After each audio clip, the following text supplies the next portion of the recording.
यूनानी दारुल-हुकूमत एथेंस समेत यूनान के मुख्तलिफ इलाकों में इस वक्त फुल चांद ग्रहण लग चुका है। यूनानी दारुल-हुकूमत एथेंस में चांद मुकम्मल तौर पर स्याह नजर आ रहा है। लोगों की बड़ी तादाद इस वक्त चांद ग्रहण को देखने के लिए घरों की छतों पर मौजूद है। इसी हवाले से तफसीलात बता रहे हैं चौधरी जफर साही।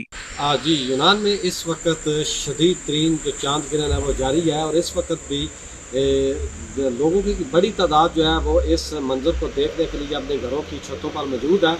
और इस वक्त जो चांद की पोजीशन है वो बिल्कुल चांद जो है वो ब्लैक हो चुका है और मुकम्मल तौर पर इस वक्त चांद ग्रहण जो है वो जारी है। ऐसा बहुत कम जो है वो देखने में आया कि मुकम्मल तौर पर यूनान के अंदर जो है वो चांद ग्रहण जो है वो देखने को मिला है, लेकिन एक तवील अरसे के बाद इस वक्त यूनान में जो है यूनानी दारुल-हुकूमत एथेंस में जो यूनान के मुख्तलिफ इलाके हैं उनमें मुकम्मल चांद ग्रहण जो है वो देखा जा सकता है। और लोग जो है वो बड़ी तादाद में इस वक्त जो है वो मुख्तलिफ जो मकामात है जहाँ से चांद का नज़ारा जो है वो अच्छी तरीके से किया जा सकता है, वहाँ पे इस चांद ग्रहण को वो देख रहे हैं। और इस एक अजीब जो नज़ारा है इसको जो है वो मुख्तलिफ लोगों से इस बारे में पूछ रहे हैं कि इस तरह ये क्यों हुआ है और ये कितनी देर तक ये चांद ग्रहण जो है इसका अमल जो है वो जारी रहेगा।